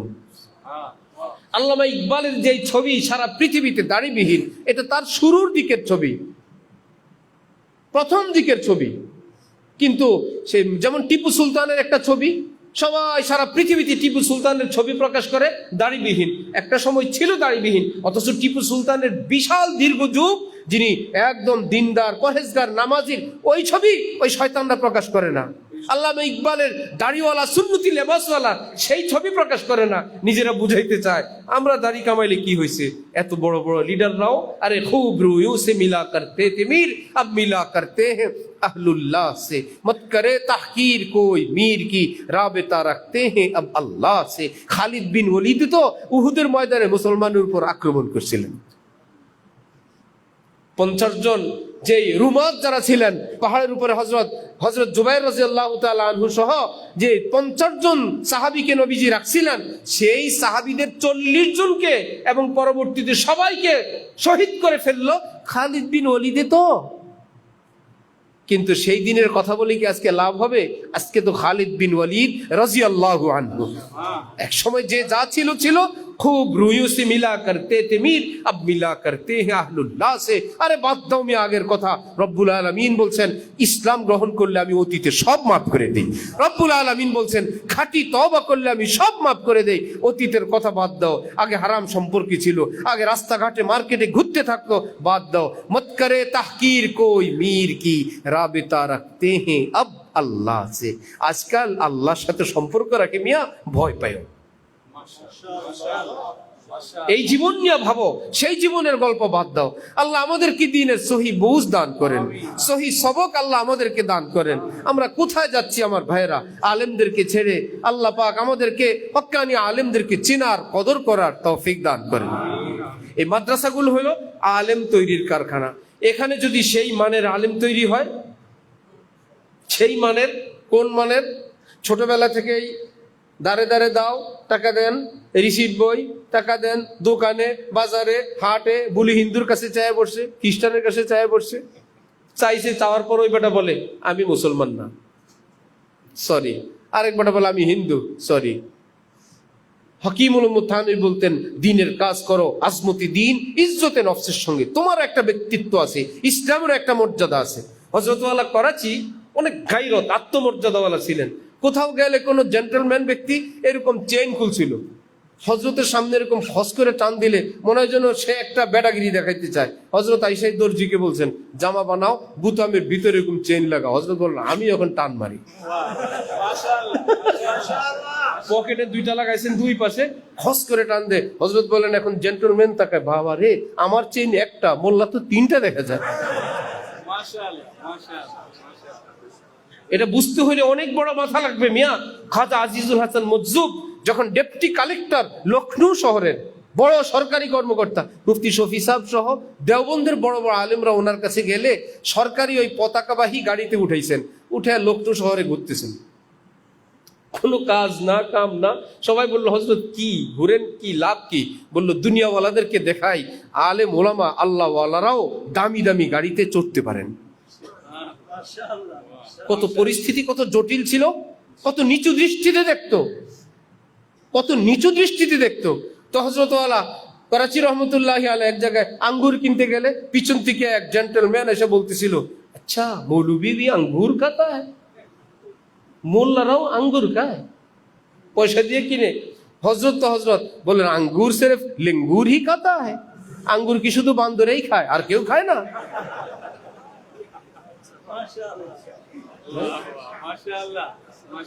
জবাবে বাতুর্কি যেমন কুকুর তেমন।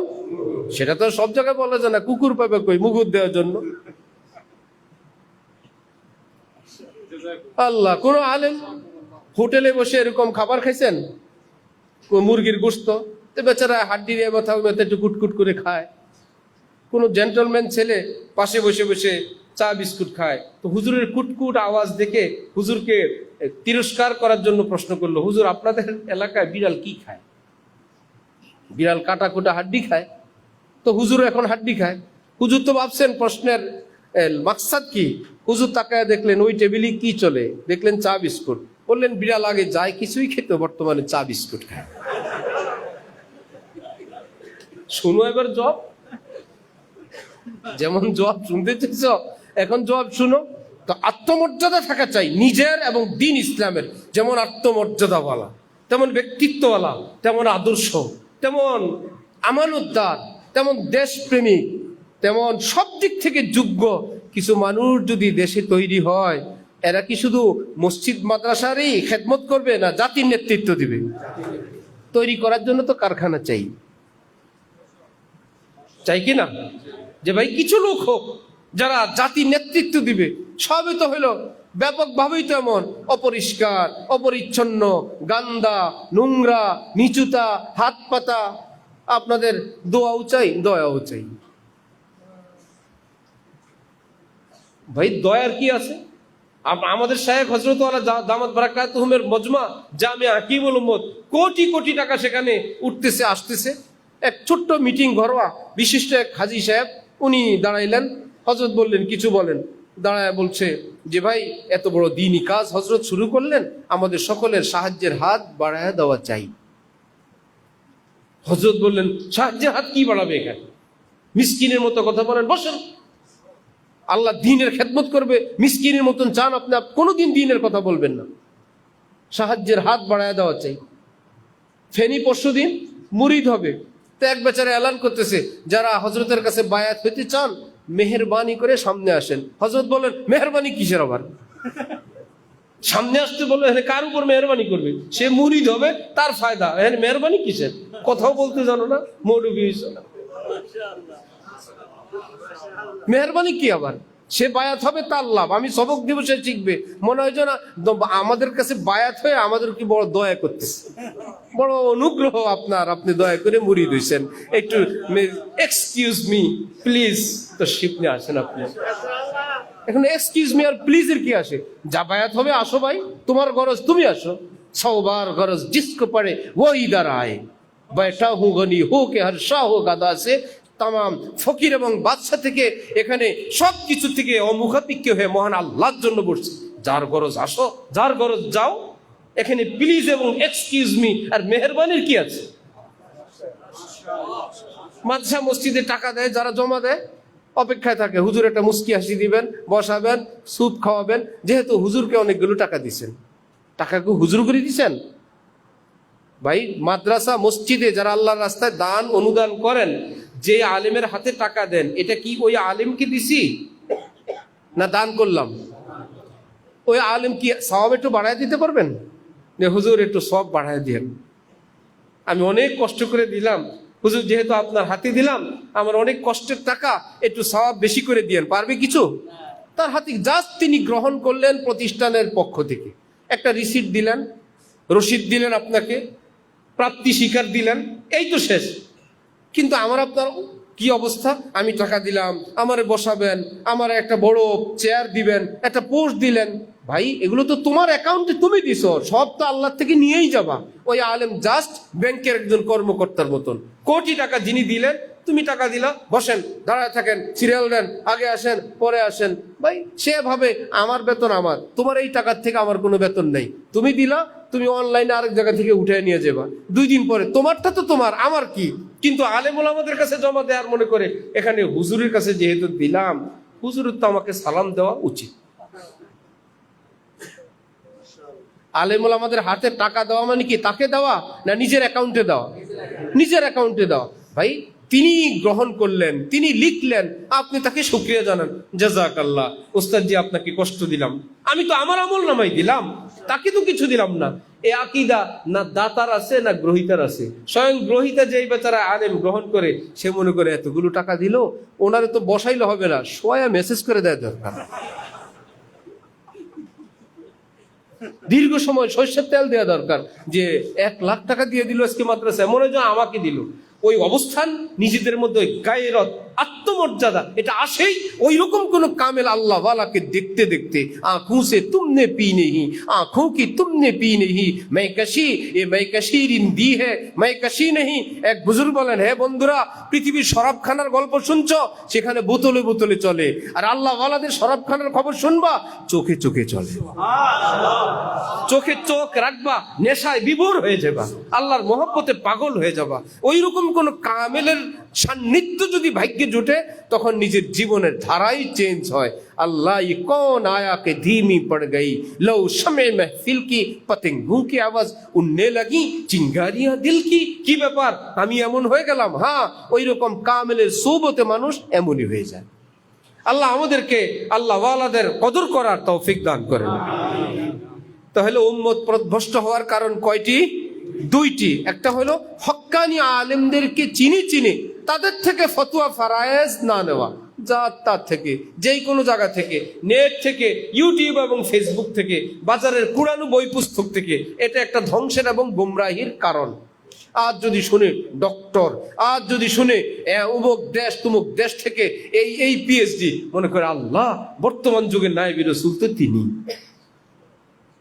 এতে কাজ হবে না।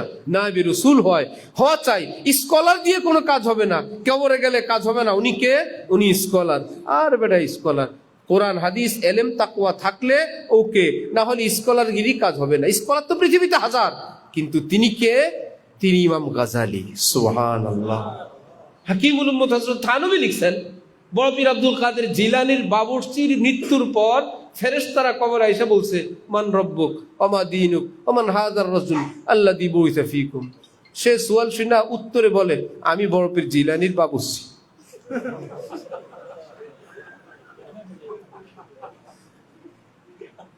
সুবহানাল্লাহ। বলে মান রব্বুক ওমা দীনুক ওমান হাযার রাজুল। তিন প্রশ্ন না কবরে? এরা প্রশ্ন করে, আর এই বেচারা বলে আমি বড় পীর জিলানীর বাবুর্চি। ফেরেশতারা তো প্রোগ্রাম যেভাবে দেওয়া আছে এর বাইরে কিছু করতে পারে না। এরা তো ভাবলে আল্লাহ এগুলো কি বলে। গেছেন সেখানে, গিয়ে বললেন, আরে এটা আমার আল্লাহর ওলি, আল্লাহর দেওয়ানার খাদেম, আর কোনো সুয়াল জবাব নাই, এটা পাস, জান্নাতে পৌঁছে দিয়া। কাশফের মাধ্যমে অথবা স্বপ্ন যুগে আল্লাহ ওয়ালার এটা জানেন। আর স্বপ্ন তিন প্রকার। একটা শয়তান দেখায় যে তোমার নামাজ কবুল, জীবনে আর নামাজ লাগবে না। অমুক দরবারে এক ডেক সিন্নি, 2টা গরু দিয়ে আসো, আর এই চুল আর কাটবা না, এই চুলের মধ্যে বিশেষ রহমত আছে, সাবানও লাগাবা না। এলি কি ফেরেশতারা দেখায় না শয়তান দেখায়? শয়তান দেখায়। এবার জুব্বাও পরে আসতে পারে, বিশাল পাগড়ি, চকচকা চেহারা, তুমি বলবা এটা জিবরিল, পুরোটাই শয়তান। আরেক প্রকার সারাদিনের অসুস্থতা, কল্পনা ইত্যাদি ইত্যাদি, যা ধান্দা করে দিনের বেলা সেটাই দেখে, আর ঘুমের সময় কল্পনা করে শুনি তার কথাই নেই। আমাদের এক দোস্ত বেচারার বিবি জোরে কান্না করে উঠছে রাতের বেলা। খুব বলো কি ব্যাপার, কি স্বপ্নে খারাপ দেখছো? হ্যাঁ খারাপ কিছু দেখছি। কি দেখছো? আমি আরেকটা বিয়ে করছি। হ্যাঁ এইটাই দেখছি।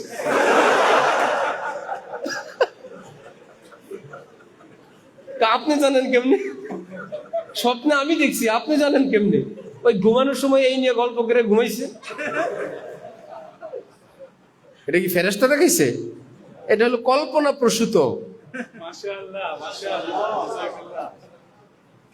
মার্কাজুন নূর মাদ্রাসা করব, ঢালকানগর থেকে বিদায় নিলাম হযরত আল্লাহর অনুমতি ক্রমে।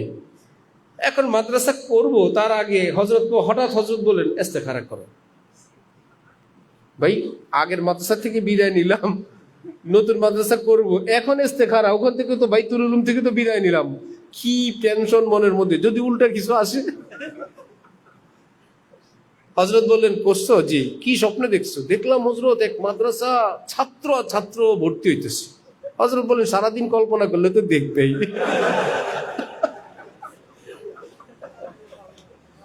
সারাদিন যে যেটা ভাবে কল্পনা দেখে না।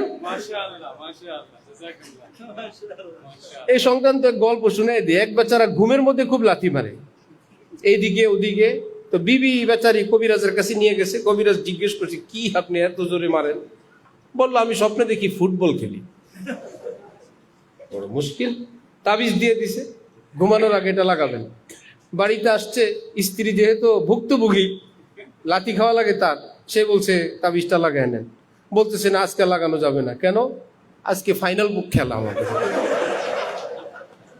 স্বপ্নে আবার ফাইনাল খেলা আছে। এগুলো কি ফেরেশতার না শয়তানের? তো কিছু স্বপ্ন আছে শয়তানের, কিছু স্বপ্ন আছে স্নায়ুবিক দুর্বলতা এবং সারাদিনের কল্পনার রেজাল্ট ঘুমের মধ্যে। ঢালকানগর যখন শিক্ষক তাইসির কিতাব পড়াইতাম, এমন পড়া ছাত্ররা পড়তো ঘুমের মধ্যে, পড়তেছে দিনের পড়া, মানে ওর মাথার মধ্যে যে সকালে নির্ভুল পড়তে হবে, রাত্রে এই পড়া পড়ছে ঘুমের মধ্যে। কিরে ভাই এত রাত্রে? না, সে ঘুমের মধ্যে আছে। আর কোনো বাচ্চা যদি মায়ের পাগল হয়, মায়ের পাগল, কোনো বাচ্চা মায়ের দুধ খাওয়ার পাগল হলে ঘুমের মধ্যে সে চুষিসির দুধ খায়, হয় না? চুষতেছে, কি ব্যাপার, কি চুষে?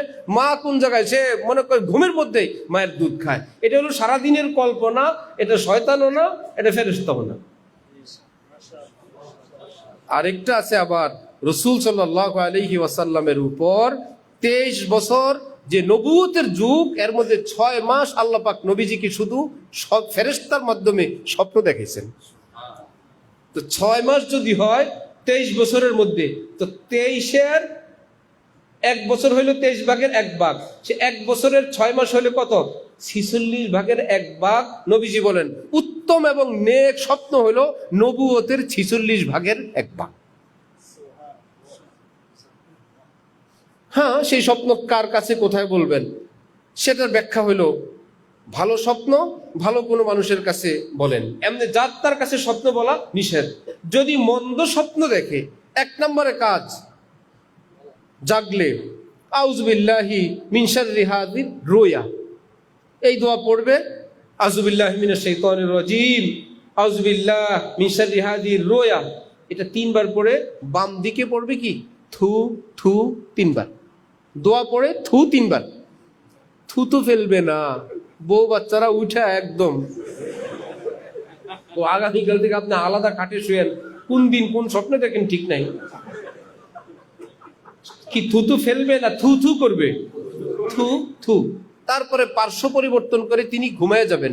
নবীজি বলেন যত খারাপ স্বপ্ন দেখুক তার কোনো ক্ষতি হবে না, কোনো ক্ষতি হবে না। হইল। আরেকটা কাজ হইলো, এইরকম স্বপ্ন যাত্রার কাছে বলবে না, চুপচাপ, আল্লাহ কাফি, কিচ্ছু হবে না তার। কারণ স্বপ্নের কোনো কোনো রেজাল্ট তার ব্যাখ্যার উপরে নির্ধারিত থাকে।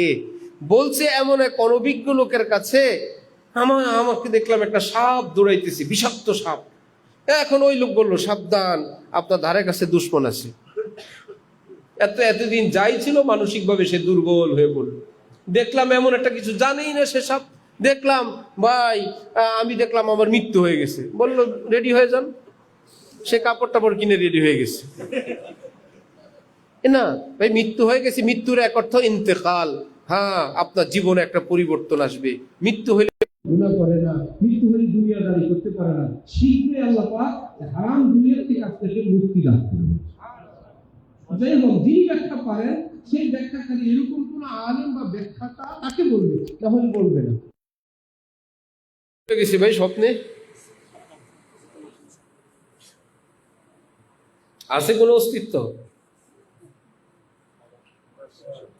হ্যাঁ হ্যাঁ, আচ্ছা চলো কোনো এক জায়গা দিয়ে লেজ লাগায় শেষ করি। হক্কানি আলিম তো আছে আমাদের আগের, কেমন? যদি আলেম ওলামা না থাকে, ওই যে স্বপ্ন যুগে এখানে সিন্নি দাও, মনে নাই? এখানে এই দাও, চুলের জট কাটবা না, ইত্যাদি ইত্যাদি করবা না, সেখানেও যদি আলেম না থাকে, এই স্বপ্ন দেখেই শেষ। নামাজি মানুষ বেনামাজি হয়ে গেছে স্বপ্ন দেখে, চুল কাটা বন্ধ করে দিছে। কেউ যদি চুল না কাটে, না আশ্রয়, আর যদি কিছুদিন কাপড় ধোয়ার সাবান লাগাইতে পারে, এমনি তো জট ধরে। সে বলে এগুলো নাকি কুদরতি ভাবে জট ধরছে। এত বড় জট হয়েছে কি শুরুতে হয়েছে? মাথা কামাও নাই, চুল কাটো নাই, শূন্য ছিল চুল আশ্রাও নাই, সাবান শ্যাম্পু দেও নাই, সারা দেশ দুনিয়ার ধুলাবালি ডাস্ট ময়লা দিয়ে চুল তো এমনি জট ধরবে। জট ধরা কোনো অলি আল্লাহর লক্ষণ? আল্লাহ। দ্বিতীয় কথা, হক্কানি আলিমদের থেকে মাসআলা মাসাইল আকায়েদ না শিখা।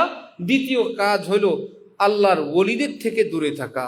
জুমলা আলম জি সবব গুমরাহ শুদ, কম কাসে জবদালে হক আগাহ শুদ। হক্কানি আলেম পাশাপাশি হক্কানি আল্লাহওয়ালা, আল্লাহর দেওয়ানা, আল্লাহর প্রেমের আগুনে জলাভুনা কোনো দিলওয়ালা, কোনো ব্যথিত দিলওয়ালা মানুষ তার চোখে আল্লাহর নেশা, অন্তরে আল্লাহর প্রেম, এইরকম কোনো মানুষের সঙ্গে যদি হাজার পাপিষ্ট যায়, হাজার দুনিয়ার পাগলও যায়, কিছুদিন যোগাযোগ যাতায়াত করলেই সে দেখবে আল্লাহ রে, আমার অন্তর থেকে তো দুনিয়ার প্রেম ভালোবাসার পরিবর্তে আল্লাহর প্রেম ভালোবাসাই এখন সব কিছুর ঊর্ধ্বে, সেখানেই কামিয়াবি আমার কামিয়াবি। চেষ্টা করবো ইনশাআল্লাহ। আল্লাহ পাক আমাদেরকে তৌফিক দান করেন। ছোট্ট ছোট্ট কয়েকটা কথা, সেটা হলো আমার ভাই, এই দেশে দিন, ইসলাম, সিলসিলা, মাযহাব, ফেরকা, দরবার অনেক। আমাদের এই মাসিক জলসা মূলত আমার পীর ও মুর্শিদ হযরত ওয়ালা শায়েখ আল্লামা শাহ আব্দুল মতিন বিন হুসাইন সাহেব দামাত বারাকাতুহুমের খানকা তালিম তরবিয়তের প্রচার প্রসারের একটা উপশাখার মতন ছোট্ট একটা কেন্দ্র। এখান থেকে হযরত ওয়ালার, যিনি এই যুগের এত বিশ্বসেরা আলেম, যিনি নায়েবে রাসূল কামেল, যিনি যুগের হাকিমুল উম্মত থানবী, হযরত ওয়ালার কিছু শিক্ষা দীক্ষা আমি কবিতাটা যখন শুনাই তখন ইচ্ছা ছিল বর্তমানে এবং আগে যারা দিনদার, আলেম, পরহেজগার, নামাজি, সুপ্ত কিছু কথা তাদের মধ্যে ছিল, সেটা হলো দেশ প্রেম এবং দেশের ভালোবাসা। এটা নিয়ে চর্চা রাজনীতিবিদরা করতেন, অন্যান্যরা করতেন, স্কুল কলেজ ওয়ালারা করতেন, এটা নিয়ে আলেম ওলামা দিনদাররা করতেন না। আছে তো মনের ভিতরে, আলেমদের থেকে দেশপ্রেমিক আর বড় কেউ নেই, কিন্তু একটা পর্যায়ে আসছে আলোচনা এবং এগুলোর চর্চা না থাকার কারণে আমাদের ছাত্র শিষ্য এবং আমাদের সঙ্গে সম্পর্ক রাখে যারা, এরা মনে করে ভাই দেশ নিয়ে ভাবনা এগুলো আমাদের কাজ না। দেশের জায়গায় দেশ, আমি সুফি সাহেব, বুজুর্গ সাহেব, আমাকে তাহাজ্জুদের ওয়াজ করবেন। এবং যারা দুনিয়ার রাজনীতিওয়ালা তারাও মোটামুটি এই ডিউটি দিয়ে দিছে, দেশ নিয়ে যা করার আমরা করব, বিক্রি করি, রাখি, ভাড়া দেই, চুরি করি, এতে আপনার কি? আপনি তাহাজ্জুদ সম্পর্কে বয়ান করেন, ইশরাকের কি ফজিলত এবং কোনটায় জীবনের সব গুনাহ মাফ হয়ে যাবে, এবং সুন্নতের উপর আলোচনা করেন। বেশি বেশি যদি আপনি বাড়াবাড়ি করতে চান তাবলীগ করেন, নিরাপদ আইটেম। এই যে আমরা দেশ নিয়ে ভাবনা এবং দেশের জন্য কমপক্ষে একটু দোয়া করা অথবা দেশকে ভালোবাসা, ভাই এক ফোঁটা পানি, এটা ওয়াসা, ওয়াসা তো আমার কি ভাই, ওয়াসা কি অন্য কারণ? আমার দেশ, এটা আমার এক ফোঁটা পানি, এটা আমার দেশের। একে তো অপচয়ের গুনাহ আমার হবে, আমার পানির বিল দিতে হলো, অপচয় করলাম, কারেন্ট বিল এই পানির মোটরের আমি অপচয় করলাম, আমার দেশের একটা ফোঁটা পানি আমি নষ্ট করলাম। এখানে তো বিলের সঙ্গে যুক্ত, তিতাস গ্যাস 900-1000 টাকা বিল, রাতভর জ্বলে, শুধু সকালবেলা একটা মেজবাতি লাগবে, নতুন করে জ্বালাইতে হবে। এর থেকে দূরে থাকার জন্য 24 ঘন্টা আল্লাহ 30 দিন শিখা চিরন্তনের মতন জ্বলতেই থাকে। প্রথমত সুন্নতের খেলাফ। সুন্নত হলো ঘুমানোর সময় এরকম জ্বলন্ত ওপেন কোন আগুন ঘরে না রাখা। হাদিস শরীফে নবীজি নিষেধ করছেন, এর থেকে যে কোনো ধরনের দুর্ঘটনা ঘটার সম্ভাবনা থাকে। পুরা ঘর চেকিং করে এরকম কোন জ্বলন্ত কয়লা আগুন যেন না থাকে, এটা সুন্নত। সুন্নতেরও খেলাফ হইল। এবং সারা রাত আপনার এই দেশের এত দামি সম্পদটাকে অপচয় করার গুনাহে কবিরা ঘরের মধ্যে হইল। সেটার হিসাব যদি, যেখানে গ্যাসের লাইন আছে সবটাকে যদি একত্রিত করা হয়, প্রতিদিন প্রতি মাসে কত ঘনফুট, কত লক্ষ কোটি ঘনফুট এই গ্যাস আমাদের দ্বারা অপচয় হচ্ছে। মনে করে এ তাহাজ্জুদ আমাদের কাজ, দেশ গোল্লায় যাক। আমার ভাই, দেশকে যদি আমরা, দেশের পণ্য ব্যবহার করলাম, দেশকে ভালোবাসলাম, দেশের ভ্যাট, ট্যাক্স ইত্যাদি যেটা আমার কর্তব্য করণীয় সেটা আমি পরিশোধ করলাম, জুলুম তো জুলুম, যারা জুলুম করে আল্লাহ তাদেরকে হেদায়েত দান করেন, ইত্যাদি ইত্যাদি করলাম, তাহলে দেশ প্রেম এটা একটা সুন্নত এবং এটা একটা ইবাদত। ওই দেশ প্রেম হবে, দেশের উন্নতিও হবে, পাশাপাশি আমার আপনার আমল নামায়ও সওয়াব পাবো। আজকে থেকে আমরা দেশের জন্য দোয়া করার জন্য ফিকির করবো ইনশাআল্লাহ। যেমন কবিতাটা শোনানো হলো, আল্লাহ আমার দেশে খনি দেন, আল্লাহ নাজ নেয়ামত দেন। আল্লাহ দেশ, যারা দেশের জন্য যারা জীবন দেয় আপনি তাদেরকে ধন্য করেন, ইত্যাদিতে ঋণ মুক্ত করেন, দেশকে সুপ্রশস্ত করেন, শক্তিশালী করেন, দেশের সশস্ত্র বাহিনীকে আল্লাহ সর্বোচ্চ আধুনিকায়ন করেন এবং শক্তিশালী অস্ত্র তাদের হাতে দান করেন। প্রয়োজন আছে কিনা? ফিকির করব। এটা আমাদের শায়েখ হযরত ওয়ালা দামাত বারাকাতুহুমের একটা চিন্তা আপনাদের কাছে পৌঁছে দিলাম। হযরতের আমল হলো বছর বছর সারা জীবন প্রতিদিন দেশের উন্নতি, অগ্রগতি, নিরাপত্তা ইত্যাদির জন্য প্রতিদিন 2 রাকাত করে নামাজ পড়েন।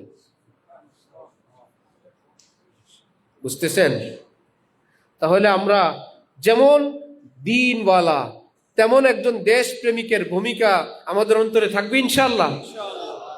দ্বিতীয় একটা ভিন্ন বৈশিষ্ট্য, পরিচ্ছন্নতা। আমাদের শায়েখ, এটা দ্বীনের বিষয়, কিন্তু হযরত ওয়ালা দামাত বারাকাতুহুমের বিশেষ বৈশিষ্ট্য, হযরত ওয়ালা করাচি রহমতুল্লাহি আলাইহির ও বিশেষ বৈশিষ্ট্য পরিষ্কার পরিচ্ছন্নতা। এটা সুন্নত, এটা মস্ত বড় ইমানের একটা অঙ্গ। ঘর, থালা বাটি, ঘরের সব কিছু, ঘরের আশপাশ, বিছানার চাদর, বালিশের কভার, ঘরের ইত্যাদি ইত্যাদি সামানগুলো যে আমাদের সিলসিলা, আমাদের শায়েখের সিলসিলার সঙ্গে যুক্ত, আমরা এগুলোর প্রতি অনেক বেশি গুরুত্ব দিব ইনশাআল্লাহ। যে দেখলেই বোঝা যায়। আমরা মক্কা শরীফে শয়তানকে পাথর মারার জন্য রওনা হইলাম বেশ অনেক বছর আগে। অনেক জামাত, এক বাঙালি এসে কথা বলতেছে, আপ কিস মুল্ক সে হ্যাঁ, উর্দুতে। বললাম ঢাকে, বাংলাদেশ। এবার ওই বেটা বাংলা বলা শুরু করছে। এখন সে বলতেছে, ভাই এ ফার্স্ট আপনাদেরকে দেখলাম যে বাঙালিরা হজে আসার পরে একটু সুন্দর জামা টামা গাদ দেয়। জামা 2-3টা নিয়ে আসে, কোন রকম ধোয় না, স্ত্রী না সুন্দর, এগুলো বটে গায়ে দেয়, আর একটারে 3 দিন 4 দিন গায়ে দেয়। যত ময়লা আবর্জনা দেখলেই বোঝা যায় বাঙালি হাজি। আপনাদেরকে দেখে আমি ভাবছিলাম পাকিস্তানি, এই জন্য উর্দু কথা শুরু করছিলাম। কিস শহর সে হ্যাঁ? তো ভাই, পরিষ্কার পরিচ্ছন্ন থাকা, সুন্দর থাকা, এটা কি ইসলামের বাইরের না ভিতরের? বর্তমান পৃথিবীতে ইসলাম বিদ্বেষী, বিদ্রোহকারী, ঠাট্টাকারী এরকম অনেক। আপনি যদি ইসলামের শান মানকে সমুন্নত করার জন্য পরিষ্কার পরিচ্ছন্ন পোশাক পরেন, হোক আপনার কুড়ের ঘর সাজানো গুছানো পরিপাটি সব, হোক আপনার ভাঙ্গাচুরা হান্ডি পাতিল, কিন্তু সেগুলো ধোয়া মোছা এবং সাজানো গুছানো। এই দুনিয়ার আধুনিক কোনো ঘরের মা বোন ঘরে আসলে বলবে, আল্লাহ দিনদারদের ঘর কত সুন্দর, আল্লাহ নামাজিদের ঘর এত সুন্দর। এটা একটা দাওয়াত, সওয়াবও পাবেন, দাওয়াতের কাজও হবে। যেখানেই যাবেন ইসলামের শান আপনার দ্বারা সমুন্নত হবে। চেষ্টা করবো ইনশাআল্লাহ। দ্বিতীয় আমল। তৃতীয় আমল আমাদের সিলসিলার যে ঘরের মানুষদের সঙ্গে সদাচার, বিশেষ করে নিজের স্ত্রীর সঙ্গে সৎ ব্যবহার করা এবং তাকে ভালোবাসা এবং তাকে যতটুকু সম্ভব যে শরীয়তের সীমারেখার মধ্যে হাসি খুশি ফুর্তিতে এবং যতটুকু সম্ভব তাকে ক্ষমার দৃষ্টিতে দেখা, বড় মন রাখা, ইত্যাদি ইত্যাদি। হযরত ওয়ালা আমাদের শায়েখ দামাত বারাকাতুহুম একবার আমাকে বলছিলেন, যেখানেই বয়ান করবা, ওয়াজ করবা, এই সমাজের এই বেধির কথা অবশ্যই বলবা ব্যাপকভাবে। কেউ তো দ্বিতীয় তৃতীয় বিবাহের খুব ওয়াজ করে, সেটা তো শরীয়তের হুকুম না। দ্বিতীয় তৃতীয় বিবাহ করা কি শরীয়তের হুকুম না জায়েজ? একটা হলো আল্লাহ আদেশ করছেন, আমি না করি কেমনে? আমাদের এক আত্মীয়, স্বামী স্ত্রী 2 জন মিলে গল্প করে। স্ত্রী তাকে, স্বামী বলতেছে, আচ্ছা স্ত্রী এখন বললে আপনি বলবেন মহিলার কথা আপনি জানেন কেমনে? আমার বোন। প্রশ্ন থাকে না সবার, কোন মহিলা জানি? আমার ছোট বোন। তারা স্বামী স্ত্রী 2 জন আলাপ করে। স্বামী বলছে, দেখো আমি যদি মারা যাই তুমি কিন্তু বিয়ে টিয়ে বসো না, আমার এই বাচ্চাগুলোর দিকে তাকায় দেখো। তো সে আবার বলতেছে, আমি যদি মরি? ভগ্নিপতি বলতেছে, আমিও বিয়ে করার ইচ্ছা নাই, কিন্তু গেরামিরা যদি জোর করে।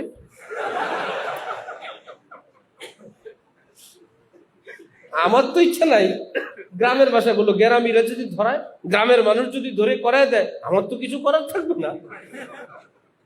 দ্বিতীয় বিবাহ করা কি এরকম যে না করলে কোনো গুনাহ হবে?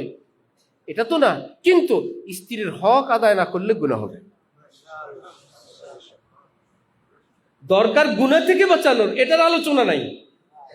সময় দাও, হক আদায় করো, ঘর দাও, চিকিৎসা দাও, তার জন্য ভালো খাদ্য খাবারের ব্যবস্থা করো, একটু সময় দাও, এটা নিয়ে ওয়াজ নাই।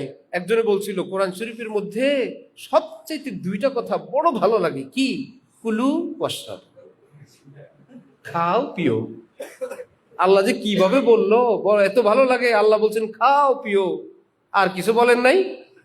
কোরআন শরীফে শুধু কুলু ওয়াশরাবু বলছে। এরকম কুলু ওয়াশরাবু যাদের ভালো লাগে, নিজের মতলবের কথা কোরআন হাদিস থেকে বের করে হাত পাও লাগায় জোড়াতালি দিয়ে এটার মধ্যে সামিয়ানাটা নেয়, উম্মতের সামনে পেশ করে, এমনিই নাচের বুড়ি আরো ঢোলের বাড়ি। এমনি যাদের মনের ভিতরে অ্যালার্জি, এদেরকে আবার বলে দিছে যে হ্যাঁ ऐसा तैसा। সেই বেটা তো ঘরে গিয়ে বলে আমি সুন্নত আমল না করে কি কাফের হয়ে মরবো? তাহলে স্ত্রীর হক আদায় করা চাই, তাকে সময় দেওয়া চাই, তার জন্য ঘর বাড়ির ব্যবস্থা করা চাই, কমপক্ষে তাকে এক্সট্রা একটা রুম দিয়ে সেই চাবি তার কাছে চাই, যেই রুমের মধ্যে শাশুড়ি, ননদ, ভাই, ভাইয়ের বোন কারো কোনো কর্তৃত্ব থাকবে না, ওই আমার মায়ের থাকবে, আমার বোনের থাকবে। এইটুকুন যোগ্যতা অর্জন করে তারপরে বিয়ে। আছে এটা সমাজে সবার আছে? বউ যায় কিন্তু পুরা ঘর শাশুড়ির, সব রুম ননদের, বউ বেচারে একজন মুসাফির এবং মিসকিন পরদেশির মতন। না, এই রুমটা আমার এটা বলতে পারে, এই ঘরটা আমার এটা বলতে পারে, এটা দেওয়া তো তার জন্য ওয়াজিব ছিল। যেটা কাজ সেটা করা দরকার। যাই হোক, এই ক্ষেত্রেও আমরা যতটুকু ভুল হয়ে গেছে আগামীতে খেয়াল রাখার চেষ্টা করবো ইনশাল্লাহ। অনেক মানুষ গাড়িতে উঠে, হঠাৎ উঠে গেছে, এত 7-8 সিটের একটা গাড়ি, কোনো এক কর্নারে সে কথা বলে, ওই মুখের গন্ধে পুরা গাড়ি শেষ। শুনছেন অবস্থা?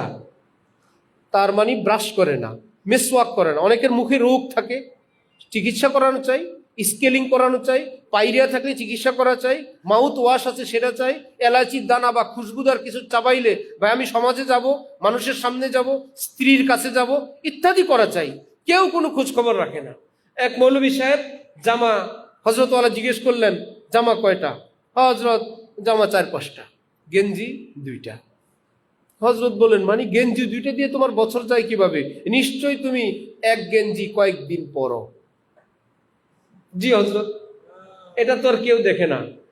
কি করে? গেঞ্জি গোসলের সময় খুলে রাখে, গোসলের পর আবার পরে। তার মানে তোমার এই দুর্গন্ধওয়ালা ঘামে সিক্ত এই গেঞ্জি নিয়ে তুমি রাতে বাসায় ঘুমাও, আর এটার গন্ধে তোমার স্ত্রী বেচারির কষ্ট হয়। গুনাহে কবিরা, এক মুসলমানকে কষ্ট দাও। খানকায় এসে পিসাব হও, ঘরে গিয়ে বউরে কষ্ট দাও। হযরত বললেন আমার যদি সামর্থ্য থাকতো, আমার মনে চায় একটা বুড়ি মহিলা ঠিক করতাম, আমার মুরিদদের ঘরে ঘরে পাঠাইতাম, আর কয়েকটা প্রশ্নের জবাব নিয়ে আসতাম, ইয়েস নো। আপনার স্বামীর মুখের গন্ধে আপনার কষ্ট হয়? Yes or no. আপনার স্বামীর গায়ের গন্ধে, শরীরের গন্ধে আপনার কষ্ট হয়? Yes or no. হযরত বলেন যেগুলোর নামে এরকম কষ্টদায়ক কোনো আচরণের ব্যাপার আমার কাছে আসে, মন চায় খানকায় নিয়ে এসে জোর বেদ দিয়ে এগুলোকে পিটাই, যে জামা গায়ে দেওয়া পিসাব হয়, ঘরের মধ্যে কবিরা গুনাহ করে। তাহলে আমাদের শায়েখের সিলসিলা যারা যুক্ত হব, এই সমস্ত বিষয়গুলো খেয়াল রাখবো ইনশাআল্লাহ। আপনার ঘর সুখের হবে, সুখময় হবে, নজর হেফাজত করবেন, স্ত্রী আপনার জন্য জীবন উৎসর্গ করে দিবে। আমার স্বামী শুধুই আমার। পৃথিবী উল্টাইতে পারে, সে ভিন নারীর সঙ্গে কোনো খুশ গল্পে লিপ্ত হবে না, সাথে সাথে আপনি পুরস্কার পাবেন, তার জীবনটাও ঘুরবে। পিনে কো তো বেহিসাব পিলি, আব হায় রোজ হিসাব কা ধড়কা। আমারও তো তাহলে পর পুরুষের সঙ্গে, চাচাতো খালাতো মামাতো ভাইদের সঙ্গে পর্দা করা এবং কথাবার্তা বন্ধ করা চাই। সেও দিনদার হবে, সন্তানরাও দিনদার হবে। আল্লাহ আমাদের সবাইকে তৌফিক দান করেন। ওয়া আখিরু দাওয়ানা আনিল হামদুলিল্লাহি রাব্বিল আলামিন।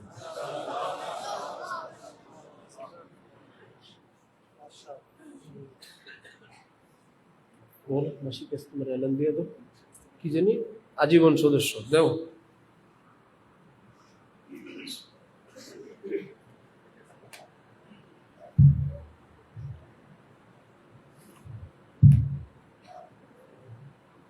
ইনশাআল্লাহ আমাদের এই জামিয়া যেখানে আপনারা সকলে উপস্থিত হয়েছেন, তার আমাদের স্থায়ী অস্থায়ী ক্যাম্পাস হচ্ছে যাত্রাবাড়িতে। সেখানে আলহামদুলিল্লাহ 1000 তালেব ইলম সেখানে দ্বীনি শিক্ষা অর্জন করছে। আমরা এই জামিয়ার এই সকল তালেব ইলমদের উন্নতি অগ্রগতি, মাদ্রাসার উন্নতি অগ্রগতিকে লক্ষ্য করে ইনশাআল্লাহ আগামী মাসে অর্থাৎ ডিসেম্বর মাসের 6 তারিখ আমাদের আজীবন সদস্য সম্মেলন ইনশাআল্লাহ এই অত্র ক্যাম্পাসে অনুষ্ঠিত হবে। এখানে কেবলমাত্র যারা এই সম্মেলনের সদস্য, আজীবন সদস্য হবেন বা সদস্য হতে আগ্রহী হয়েছেন, তাদের জন্যই এই অনুষ্ঠান। দর্শনার্থী বা ওয়াজ ইত্যাদি শোনার জন্য এই প্রোগ্রামটা নয়। অতএব বাহিরে আমাদের যে সদস্য হওয়ার সুব্যবস্থা আছে, আপনি চাইলে আজকেও এখান থেকে সদস্য হয়ে যেতে পারবেন, এবং সদস্য হওয়ার যে ফরম, সেগুলো একাধিক ফরম আপনি নিজের জন্য, পরিবার, আত্মীয় স্বজন তাদের জন্য নিয়ে যেতে পারবেন।